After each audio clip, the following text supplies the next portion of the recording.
டேய் என்னடா பண்ணி வச்சிருக்க? என்ன ஒரு வார்த்தை கூட கேட்காம ஃபாரின்ல தங்கச்சிக்கு மெடிக்கல் காலேஜ் சீட் வாங்கி வச்சிருக்க. இருண்ணே கோவப்படாத. ஜொக்கர் என்ன கோவப்படாத? ஃபாரின்ல படிக்கணும் எவ்வளவு செலவும் தெரியுமா உனக்கு? இருண்ணே, இங்க நம்ம இந்தியன் மெடிக்கல் கவர்மெண்ட் காலேஜ்ல என்ன ஃபீஸ் கட்டுறியோ அதே ஃபீஸ்ல அங்க MBBS முடிச்சிடலாம். என்னடா சொல்ற? அது எப்படி? அடா ஆமாண்ணே, உஸ்பெகிஸ்தான்ல Fergana medical institution of public ஹெல்த்னு ஒரு காலேஜ் இருக்கு. அங்க இங்க கவர்மெண்ட் காலேஜ்ல என்ன ஃபீஸ் ஸ்ட்ரக்சரோ அதே ஃபீஸ் ஸ்ட்ரக்சர்ல அங்க MBBS முடிச்சிடலாம். அது சரி, ஃபீஸ் விஷயத்துல ஓகே. பொம்பளை பிள்ளை அவ்வளவு தூரம் எப்படி அனுப்புறது? அவ்வளோ தூரம்லாம் இல்ல, இங்க இருந்து ஜஸ்ட் 3 hours தான் டிராவல். அது சரி, முன்ன பின்ன தெரியாததுல அவ எங்க போய் தங்குவா, என்ன பண்ணுவா?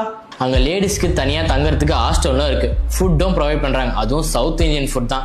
சோ சேஃப்டிக்கு நீ கவலைப்பட தேவையில்ல. WHO அண்ட் NMC அப்ரூவ்ட் இருக்கு. அது மட்டும் இல்ல, நம்ம தங்கச்சி படிக்கும் போதே கேடவர் ட்ரைனிங்கும் ப்ரொவைட் பண்றாங்க. சோ அங்க கொடுக்குற MBBS சர்டிபிகேட் நம்ம இந்தியாலுமே செல்லும். அது மட்டும் இல்ல, இதுல சேர்றதுக்கு 12th பிசிக்ஸ், கெமிஸ்ட்ரி, பயாலஜி அப்புறம் நீட் பாஸ் பண்ணியிருந்தா போதும். அது எல்லாமே தான் நம்ம தங்கச்சி பண்ணிருக்கேன். அதனால தான் நான் அங்க போயிட்டு அட்மிஷன் வாங்கிட்டு வந்தேன். சரிடா, இதெல்லாம் நினைச்சுதான் நான் ரொம்ப பயந்துட்டு இருந்தேன். இப்ப எனக்கு அந்த பயம் இல்ல. அவ ஃபாரின் போய் படிக்கட்டும்.